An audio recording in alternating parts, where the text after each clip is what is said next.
Vayan prendiendo por favor sus cámaras, jóvenes.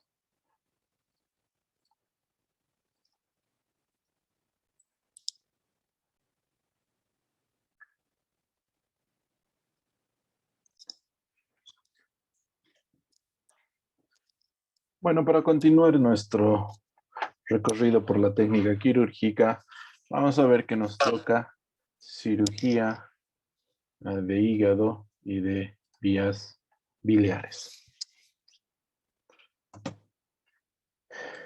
Dentro de la evolución histórica del hígado, sí es muy antiguo porque era un órgano muy grande y muy fácil de estudiar.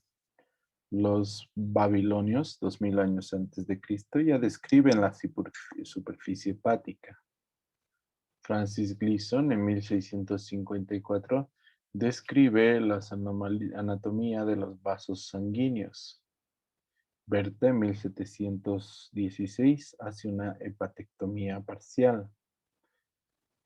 Jogar, 1908, describe la compresión digital de los vasos ciliares hepáticos, conocida por nosotros como la maniobra de Pringle. En 1953 se hace una hepatectomía derecha. El hígado es un órgano que se localiza en el hipocondrio derecho. Pesa entre 1200 y 1600 gramos. Tiene una longitud de 24 a 28 centímetros de ancho.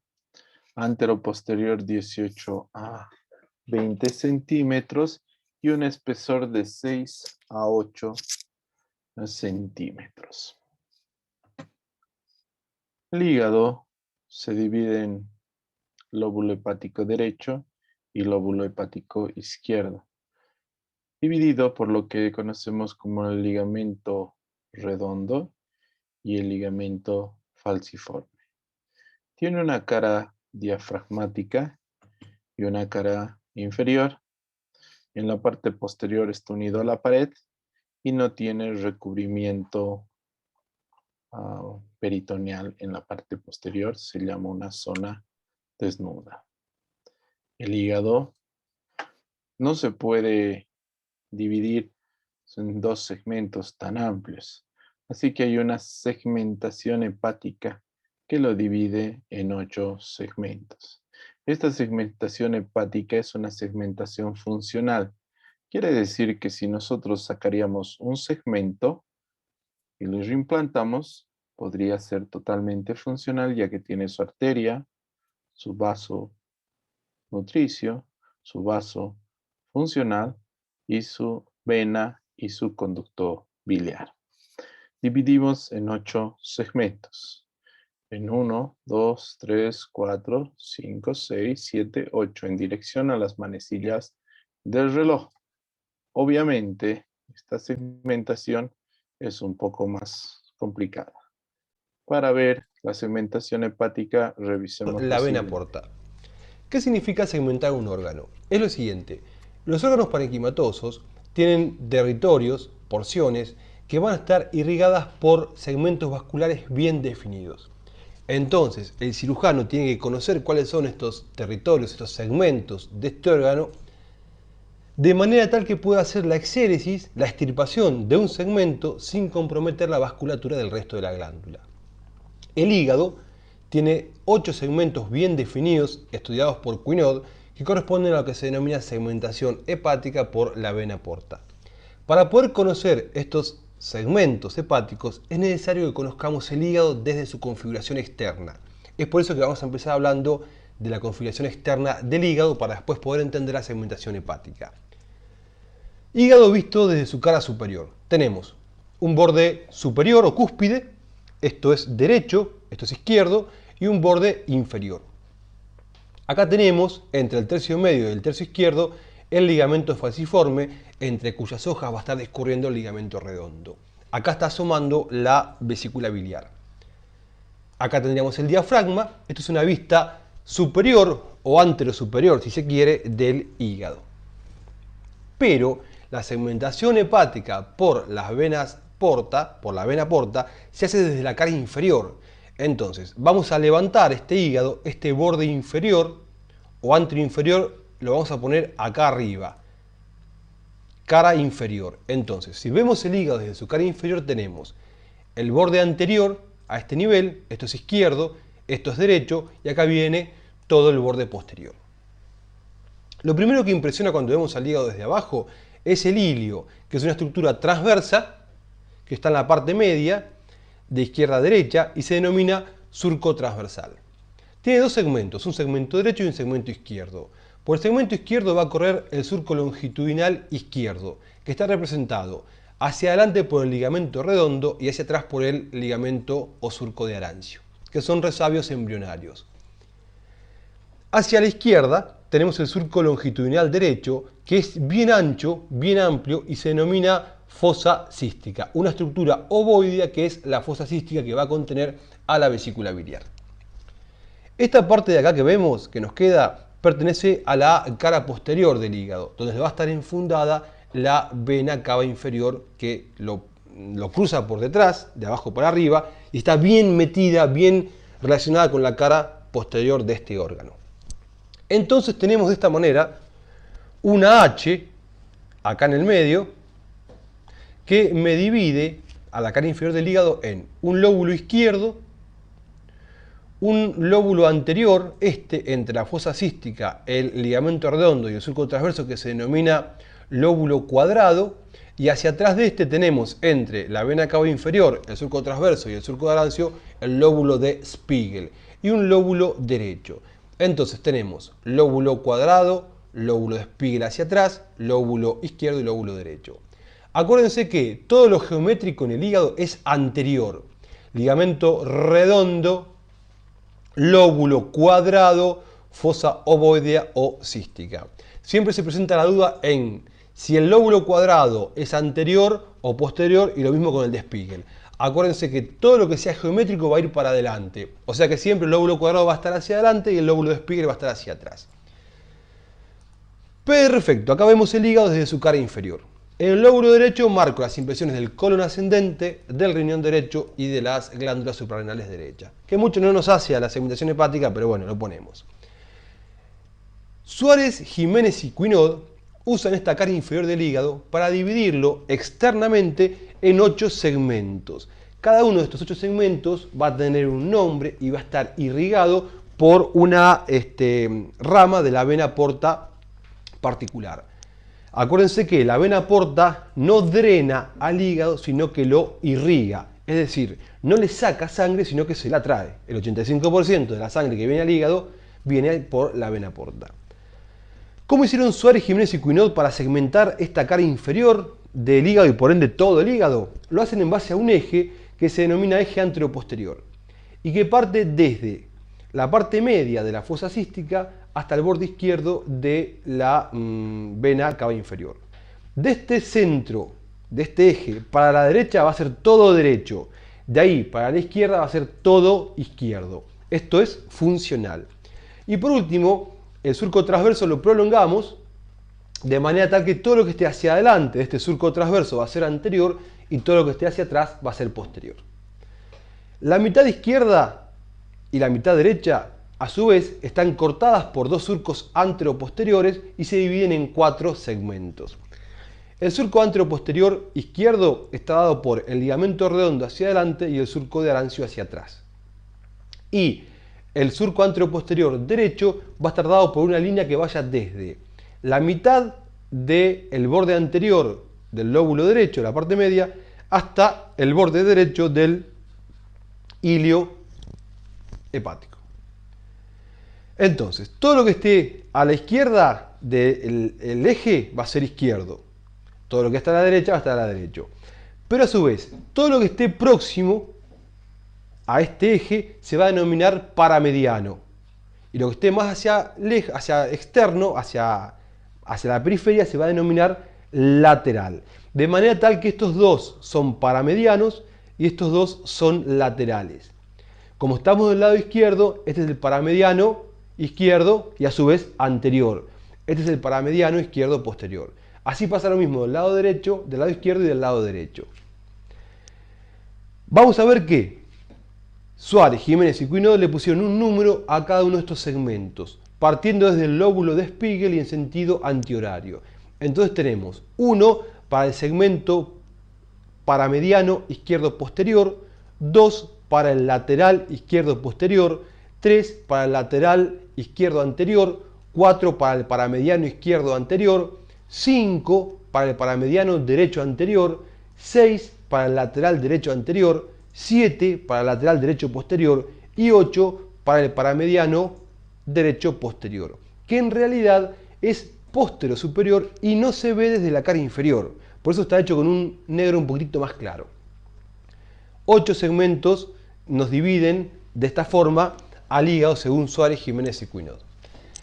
La vena porta va a arribar al lóbulo, al ilio del hígado y se va a dividir en dos ramas. Una rama izquierda para los segmentos 1 a 4 y una rama derecha para los segmentos 5 a 8. La rama izquierda va a dar, primeramente ni bien entra, una rama para el segmento 1, una rama para el segmento 2 y una común para los segmentos 3 y 4. Esta común se denomina proceso de Retzius. Y es importante, ahora vamos a ver por qué. La rama derecha va a estar destinada a los segmentos 6 y 7. Pero antes va a dar una para el segmento 5. De esta que va al segmento 5 sale una que hace como un rulo y se va para atrás y para arriba y va a llevar sangre al segmento 8. Y se denomina arteria recurrente de Paturet, sin ser una arteria. Recordemos que es una vena, pero como lleva sangre, Paturet la llamó arteria recurrente de Paturet. Son estas las 8 ramas que da la vena porta para cada uno de los segmentos que Suárez, Jiménez y Cuinot habían definido según esas líneas geométricas que pusieron en su cara inferior. Lo que le quería recordar es que la sangre en vida embrionaria, la sangre que viene de la placenta viene por la vena umbilical y va a dividirse en dos ramas. Una que va a terminar en el proceso de Retzius, que le trae sangre directamente al hígado, al sistema portal, y otra que va a ir por medio del conducto de Arancio, que se llama conducto de Arancio, a la vena cava inferior. Entonces, la vena umbilical se divide, pasa por las dos hojas del ligamento falciforme y se divide en dos ramas. Una que va al proceso de Retzius y que se llama vena umbilical propiamente dicha, y otra que se denomina conducto de Arancio y va a la vena cava inferior. Luego, cuando se produce la caída del cordón umbilical, se atrofian estas venas. La vena umbilical se transforma en ligamento redondo, que sigue corriendo por las dos hojas del ligamento falciforme, y el surco de Arancio, el conducto de Arancio, pasa a llamarse surco de Arancio. Terminamos con la segmentación hepática, gente, espero que lo hayan entendido. Les mando un abrazo grande, Martín sigue apolillando y nos vemos pronto. Hasta luego.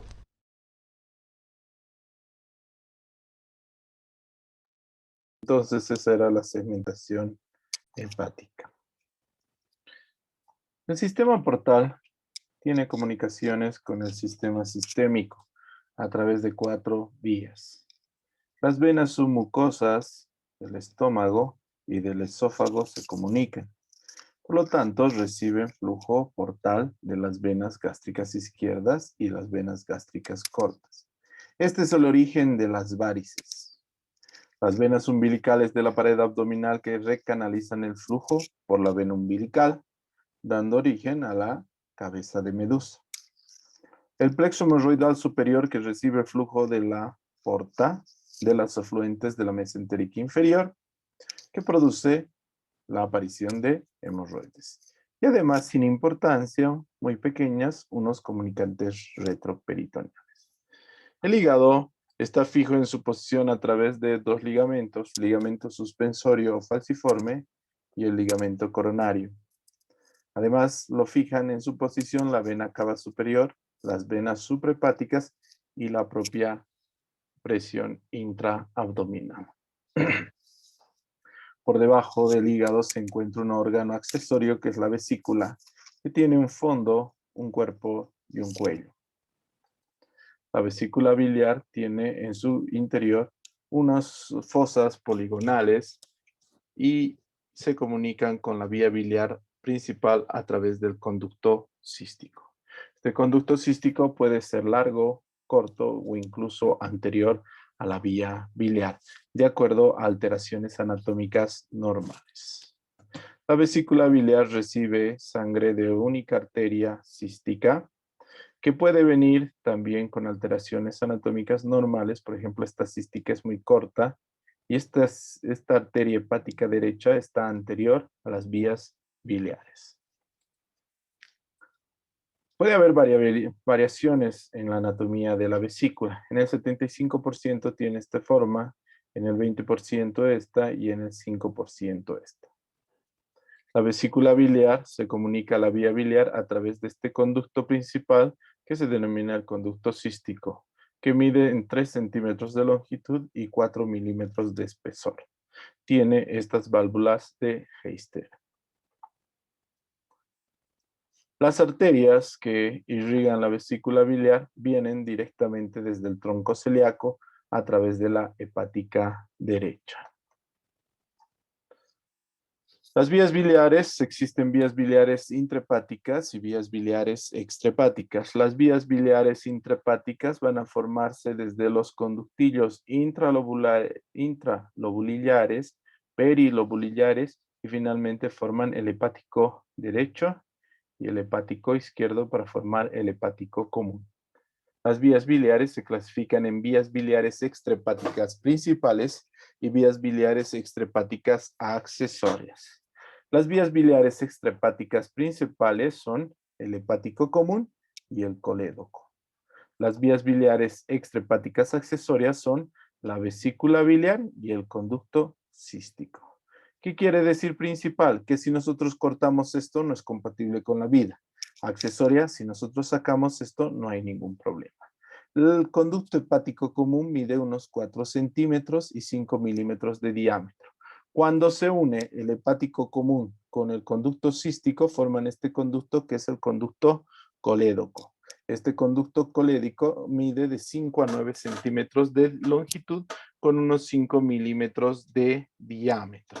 Además, tiene una porción supraduodenal o portal, una porción retroduodenal o intromental, una porción retropancreática o retroduodenopancreática y una porción intersticial o intraparietal, que son las 4 porciones del conducto colédoco. Hay algunas cosas que nos interesa, por ejemplo, el triángulo de Calot define dónde está la arteria cística. El triángulo de Calot está limitado hacia arriba por el borde inferior del hígado, hacia el medio por el conducto hepático, por el conducto cístico y por la parte media del triángulo pasaría la arteria cística.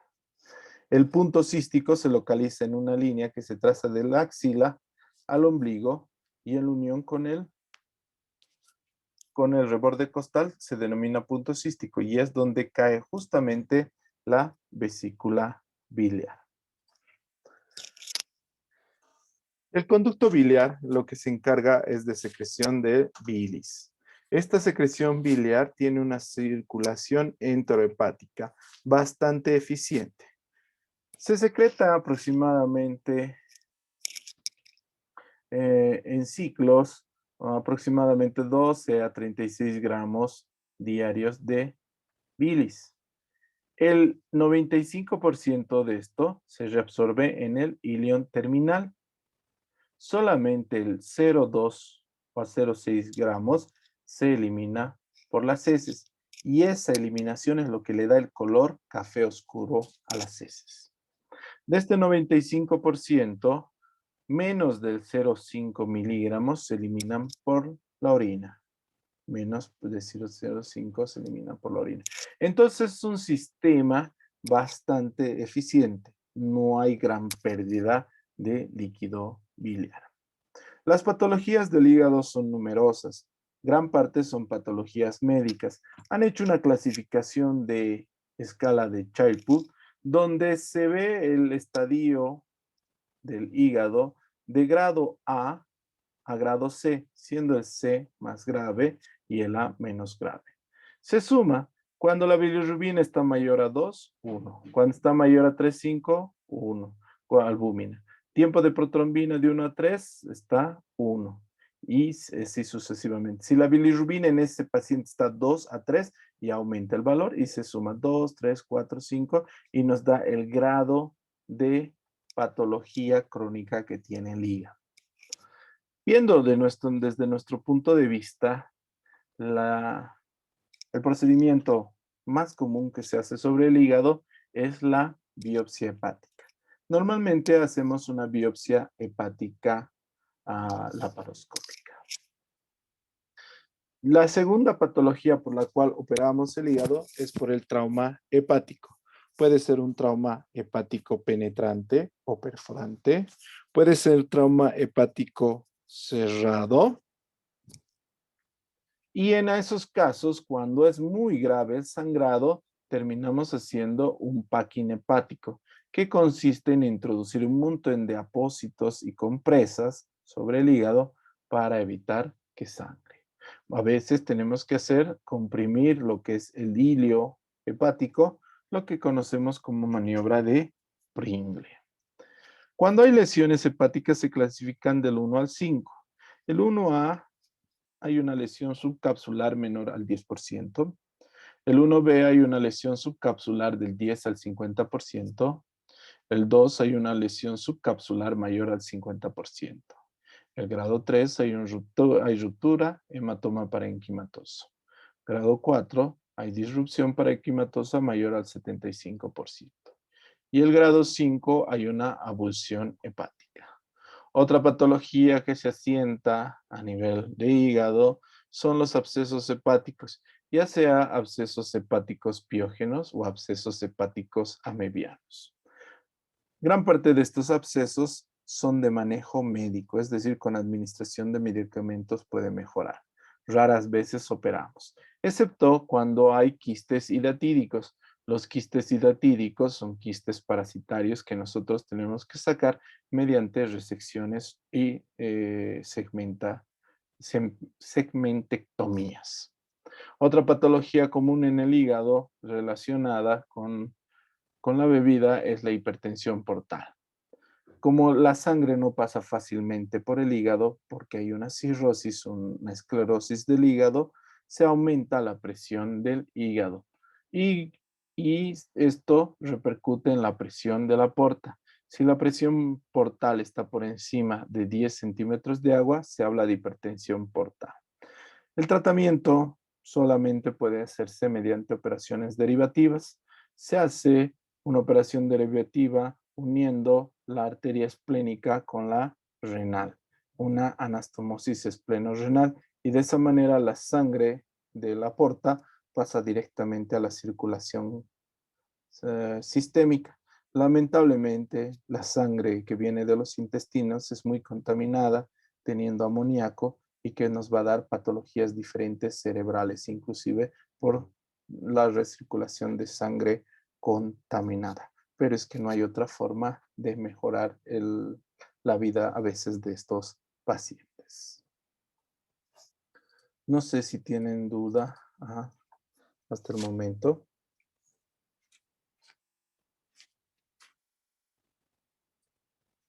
Trauma hepático, vamos a ver.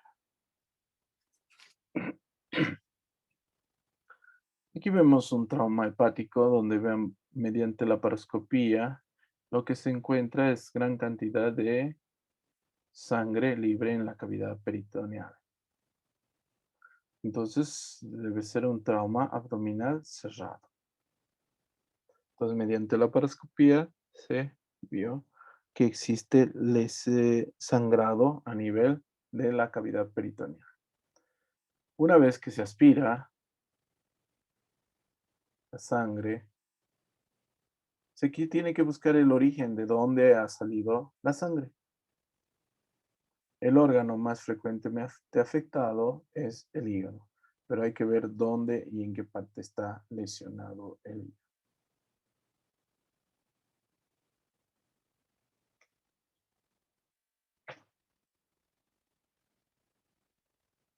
Entonces se sigue aspirando y se sigue buscando el origen del sangrado. Hay algunas vísceras que estorban, obviamente.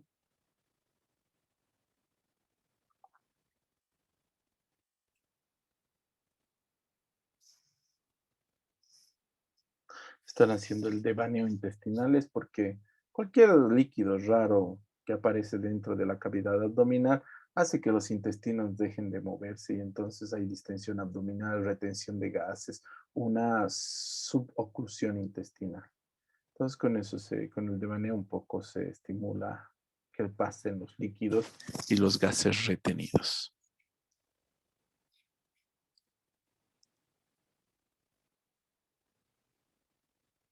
Entonces ahí sobre la lesión se ha puesto unas pequeñas gasas embebidas en solución húmeda y ya no se ve mucho sangrado. No hay necesidad de hacer otra cosa. ¿Ven? Ahí está la lesión subcapsular, pequeña, no sangrante. Si no está sangrando, no vale la pena hurgarle. No vale la pena hurgarle. Se queda así. Se absorbe la sangre, se hace devaneo intestinal, se deja un buen drenaje y listo.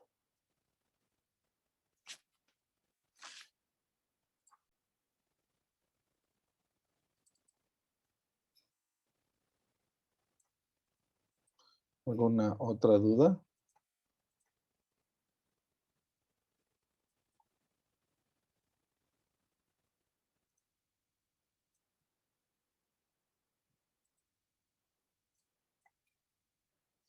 Bueno, si no hay más dudas, vamos a ver otro video de una resección tumoral a nivel de hígado.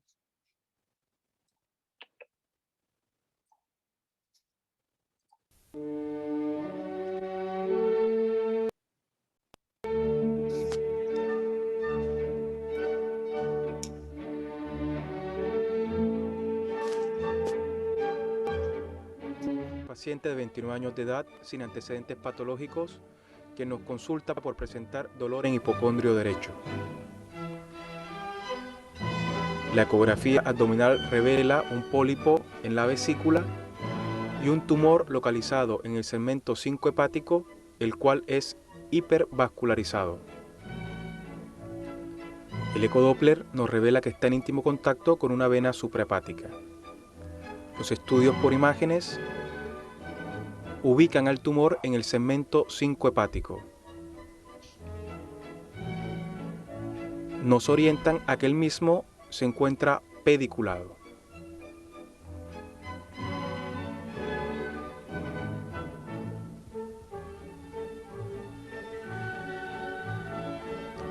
Dadas las características del tumor, decidimos abordar a esta paciente por cirugía laparoscópica.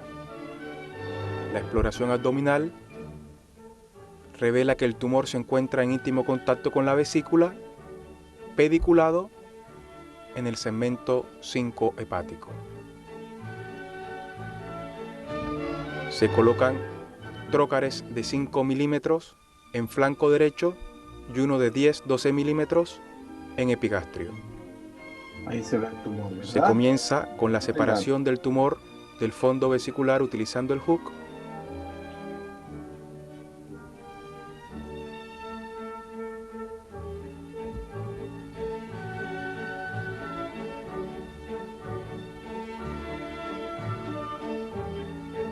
Y para la separación del tumor del parénquima hepático sano utilizamos el bisturí armónico.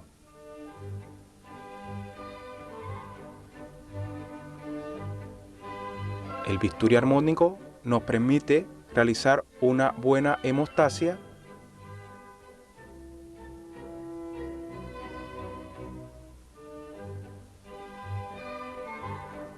con escasa producción de humo.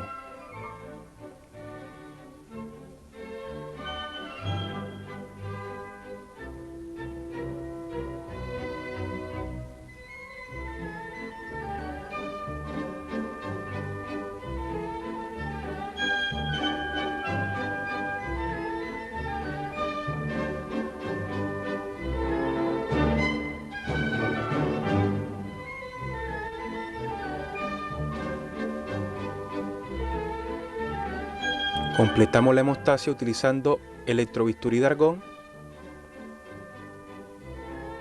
Lavamos la cavidad y extraemos la pieza operatoria a través de una bolsa por el trócar ubicado en epigastrio.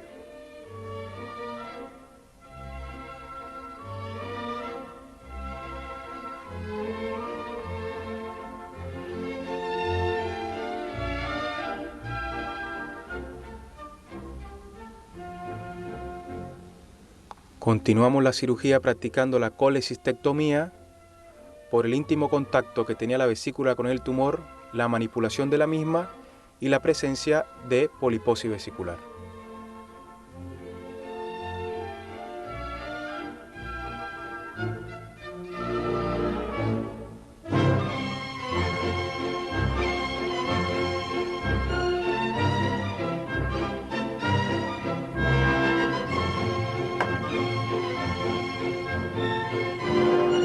Para asegurar una mejor hemostasis y bilistasia, colocamos en la zona cruenta colas biológicas tipo Tissucol.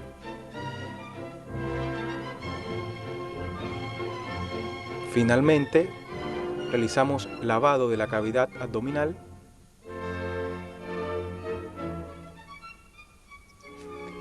El posoperatorio de esta paciente fue sin complicaciones. Se le otorgó el alta al segundo día posoperatorio y los estudios por imágenes tempranos y tardíos nos revelan ausencia de colecciones intraabdominales y de tumor. El informe de anatomía patológica era que era un adenoma hepático y un pólipo vesicular adenotubular. Una patología totalmente benigna, resecada y curada. Finalmente veremos una biopsia hepática.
Tiene como no está liso ese lóbulo hepático, ¿no? Tiene alguna patología. Entonces, para eso se tomó biopsia para identificar qué tipo de patología podría tratarse. Bueno, el tema era ese para el día de hoy. No sé si tienen alguna duda o pregunta.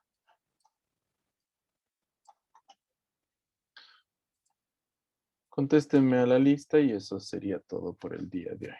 Tayane, Presente, doctor. Sandra Bustamante, Presente, doctor. Andresa, Presente, Ana doctor. Clara, Presente. Pamela, Presente. Wagner, Priscila, Presente, doutor. Amanda, Vanderson, José Guadalupe, Presente, doctor. Víctor Hugo del Montes, Víctor Hugo Fonseca, Presente, doctor. Ronald Iván, Eric García, Eric de Souza, Alessandra, Presente, doctor. Cintia Mora, Presente, doctor. Igor Norma. Publio, Jennifer Regina, Presente, doctor. Alana Rodríguez, Yalimar Torres, Presente, doctor. Vanessa Valente, Presente, doctor. Francisco Alison. Bueno, chicos, eso es todo por el día de hoy. Nos vemos la próxima clase, vesícula y vías biliares. Hasta luego, que les vaya bien. Hasta luego, doctor. Gracias.